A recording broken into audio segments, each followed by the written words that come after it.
할렐루야. 2월 16일 아침 기도회를 시작하겠습니다. 오늘도 하나님의 말씀으로 풍성한 하루 되시기를 간절히 소원합니다. 오늘 하나님의 말씀은 누가복음 14장 25절부터 35절까지의 말씀입니다. 수많은 무리가 함께 갈새 예수께서 돌이키사 이르시되 무릇 내게 오는 자가 자기 부모와 처자와 형제와 자매와 더욱이 자기 목숨까지 미워하지 아니하면 능히 내 제자가 되지 못하고 누구든지 자기 십자가를 지고 나를 따르지 않는 자도 능히 내 제자가 되지 못하리라. 너희 중에 누가 망대를 세우고자 할진대 자기의 가진 것이 준공하기까지에 족할는지 먼저 앉아 그 비용을 계산하지 아니하겠느냐. 그렇게 아니하여 그 기초만 쌓고 능히 이루지 못하면 보는 자가 다 비웃어 이르되 이 사람이 공사를 시작하고 능히 이루지 못하였다 하리라. 또 어떤 임금이 다른 임금과 싸우러 갈 때에 먼저 앉아 1만 명으로서 저 2만 명을 거느리고 오는 자를 대적할 수 있을까 헤아리지 아니하겠느냐. 만일 못할 터이면 그가 아직 멀리 있을 때에 사신을 보내어 화친을 청할지니라. 이와 같이 너희 중에 누구든지 자기의 모든 소유를 버리지 아니하면 능히 내 제자가 되지 못하리라. 소금이 좋은 것이나 소금도 만일 그 맛을 잃으면 무엇으로 짜게 하리요. 땅에도 거름에도 쓸데없어 내버리느니라. 들을 귀가 있는 자는 들을지어다 하시니라. 아멘. 예수님께서 십자가의 사역을 위해서 예루살렘으로 가는 길에는 예수님께서 택하신 제자들뿐만 아니라 누가복음 12장을 보면은 수만 명이 예수님을 따르고 있었다고 나옵니다. 그리고 오늘 본문에도 수많은 무리가 함께 움직이고 있었다고 나옵니다. 예수님의 인기가 날이 가면 갈수록 높아지고 있었다는 거죠. 로마의 통치 가운데 정말 흑암 가운데 살아가는 이스라엘 백성들에게는 예수님께서 죄의 문제, 배고픔의 문제, 질병의 문제를 해결해 주시는 분으로 보였고 이전에 어떤 선지자들과 비교했을 때에도 전혀 부족함이 없는 그런 분으로 보였습니다. 다윗의 후손으로 오신 정말 예수님으로 인해서 곧 로마에게서도 벗어날 수 있을 것이라는 기대감도 상당히 컸죠. 그러자 예수님께서 자신을 따르는 이 수많은 무리들을 돌이켜서 보시면서 잘 생각해 보라고 오늘 말씀하십니다. 왜일까요? 그들은 예수님을 따르기 원했던 자들이 아니라 예수님을 통해서 자신들의 바램을 이루고자 했기 때문입니다. 그들은 예수님께서 죽으시고 다시 살아나시기 위해서 예루살렘에 올라가시는 이 길의 참된 의미를 알지 못했습니다. 예수님께서는 당신께서 가시는 이 길이 어떤 길임을 분명히 알고 한결같이 따라올 진정한 제자를 찾으셨던 거죠. 그래서 제자의 길이 무엇인지를 오늘 말씀을 통해서 우리에게 가르쳐주고 계십니다. 예수님께서 말씀하시는 제자의 자격은 오늘 말씀을 보면은 어떠한 지식이나 경험이나 자격을 갖춰야 한다고 말씀하지 않으세요. 오히려 이미 우리가 가지고 있는 어떤 것을 버리거나 포기해야 한다고 말씀하십니다. 무엇을 하지 않으면 제자가 되지 못하리라 이렇게 3번을 말씀하시는데요. 이것은 예수님의 제자가 되기 위해서는 포기하기 어려운 일을 해야 되는 것을 알려주신 것이죠. 결국 주님께서 요구하시는 제자가 되는 길은 세상 가치 기준의 어떤 자격이 아니라 주님을 사랑하는 마음에서 우리 마음 가운데서 우러나오는 결단과 실천이 필요하다는 것입니다.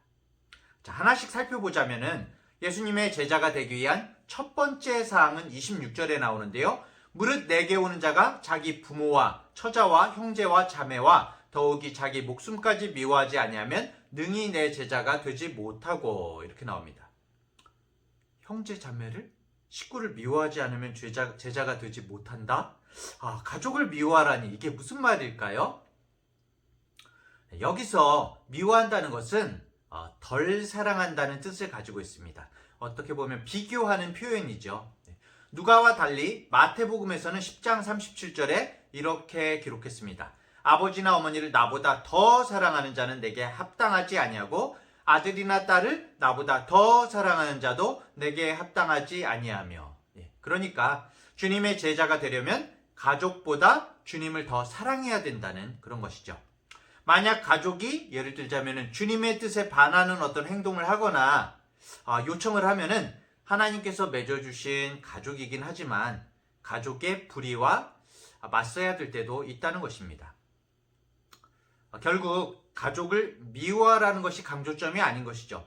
주님의 제자가 된다는 것은 우선순위에서 주님이 최우선이 되어야 한다는 것입니다. 기존에 우리가 가지고 있는 우선순위의 개념을 버려야 한다는 것이죠. 자, 27절은 제자가 되기 위한 두 번째 사항이 나옵니다. 누구든지 자기 십자가를 지고 나를 따르지 않는 자도 능히 내 제자가 되지 못하리라. 오늘날에는 이 십자가가 어떤 구원의 십자가, 은혜의 십자가로 상징이 되지만 당시 사람들에게는 십자가는 그저 죄인을 죽이는 사형 도구였습니다. 죽음의 상징이었죠. 이런 십자가를 지고 따르지 않는 사람은 제자가 되지 못한다? 이런 주님의 말씀은 듣고 있던 사람들에게 굉장한 충격이었을 겁니다. 예수님께서 자기 십자가를 지고 나를 따르라고 하신 말씀은 예수님 자신의 그 십자가 죽음을 예고한 말씀이기도 하지만 제자가 되려면은 죽을 각오도 해야 된다는 뜻이 강하게 느껴지죠. 26절 하반절에 더욱이 자기 목숨까지 미워하지 아니하면 능히 내 제자가 되지 못하고 이렇게 말씀하신 걸 보더라도 주님보다 자기 목숨을 덜 사랑해야 진정한 제자가 된다는 그런 말씀이 맞는 것 같습니다. 자기 목숨을 미워한다는 것은 자신의 생명을 경솔히 여기라는 것이 아니죠. 불의에 굴복하는 자신을 철저하게 내려놓고 미워해야 한다는 것입니다. 결국 주님의 제자의 길을 간다는 것은 고난이 따른다는 것이죠. 28절부터 32절까지는 제자가 되려고 결단하기 전에 정말 심사숙고해야 한다는 것을 알려주는 두 가지 비유가 있습니다.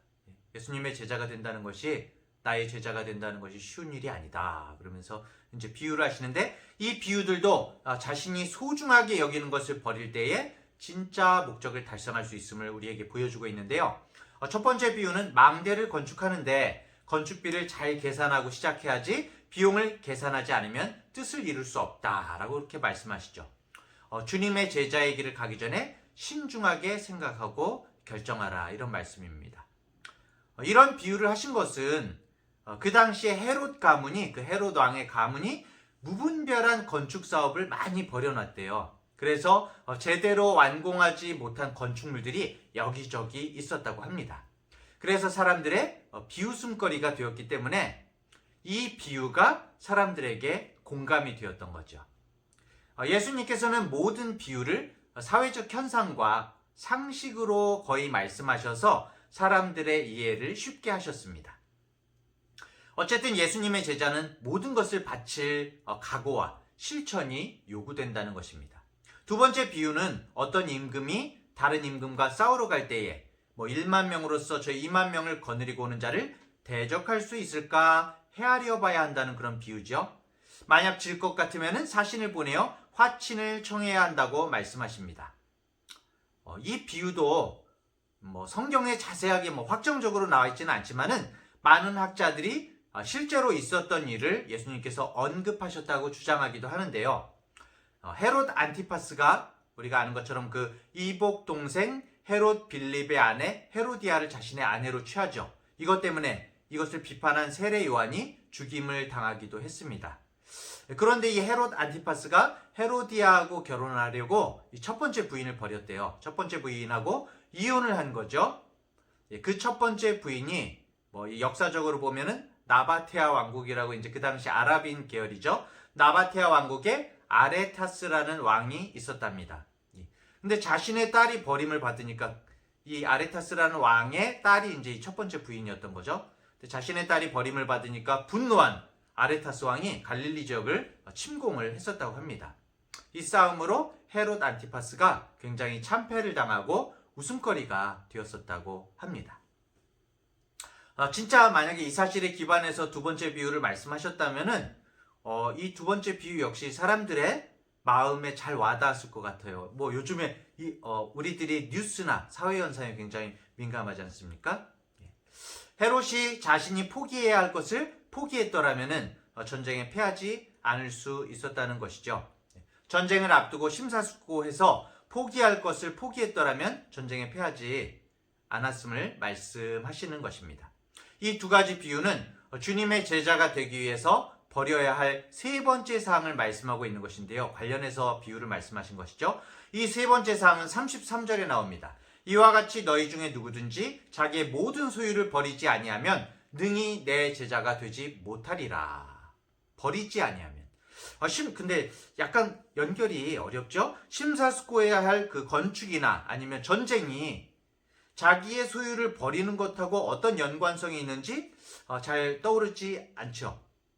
근데 어떻습니까? 망대의 건축을 완성하고자 한다면은 건축비를 물론 잘 계산하는 것도 중요하지만은 건축비가 많이 나오더라도 그 목적을 달성하기 위해서 자신의 모든 소유를 투자하면 완공할 수가 있겠죠. 전쟁도 마찬가지입니다.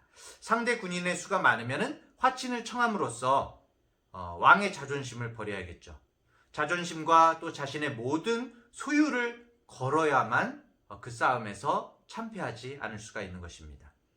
결코 쉬운 일이 아니죠. 결국 정말 심사숙고해서 자신의 소중한 것을 버리는 자만이 주님의 제자가 될 수 있다는 것입니다.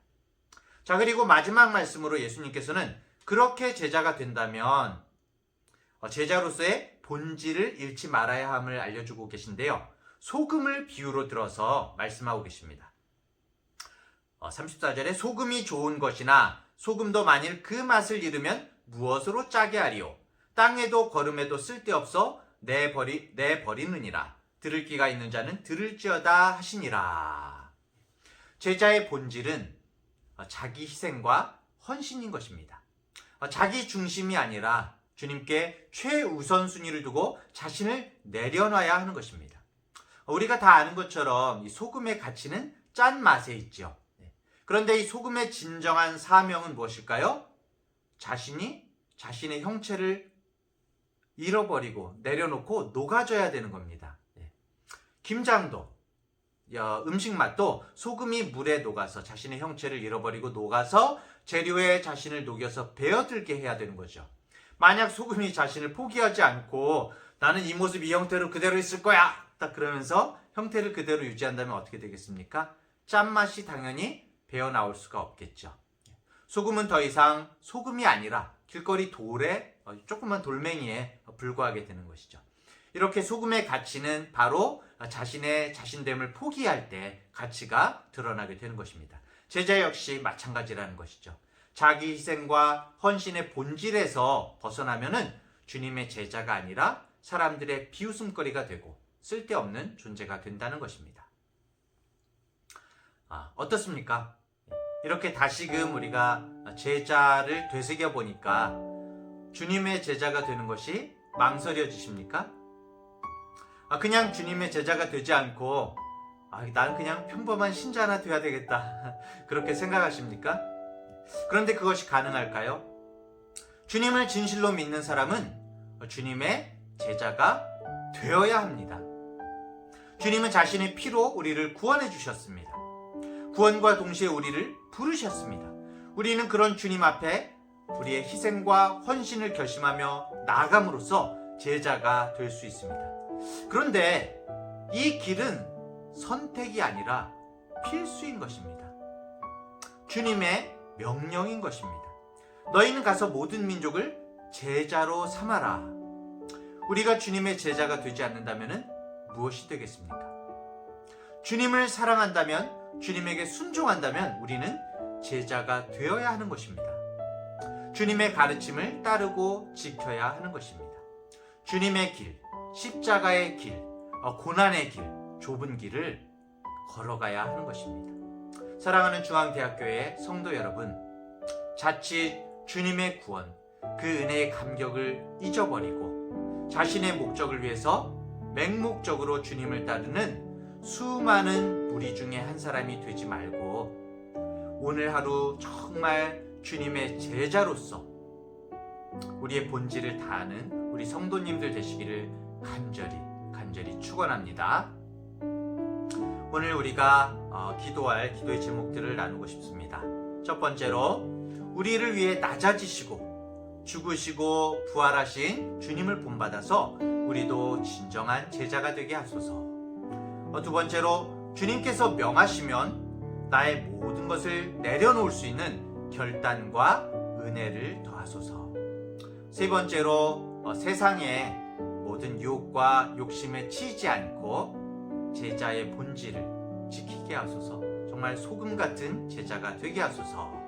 이렇게 함께 기도하기를 원합니다. 제가 먼저 기도하고 다 같이 기도하시겠습니다. 하나님 아버지, 저희에게 제자의 길을 알려주셔서 감사드립니다. 참으로 부족한 저희들을 감히 제자로 불러주시고 제자 삼아주시니 감사합니다. 예수님을 나의 구주로 고백하며 주님의 말씀을 따르는 참된 제자가 된다는 것은 정말 주님께서 직접 보여주신 것처럼 자기 부인과 자기 희생이 있어야 함을 깨닫게 됩니다. 주님의 십자가의 대속으로 저희가 구원과 영원한 생명을 얻었음을 잊지 않게 하여 주시옵소서. 주님의 피 흘리심의 은혜가 더 많은 사람들에게 베풀어지기 위해서 우리가 주님의 은혜의 통로로서 주님의 제자가 되어야 함을 기억하게 하여 주시옵소서.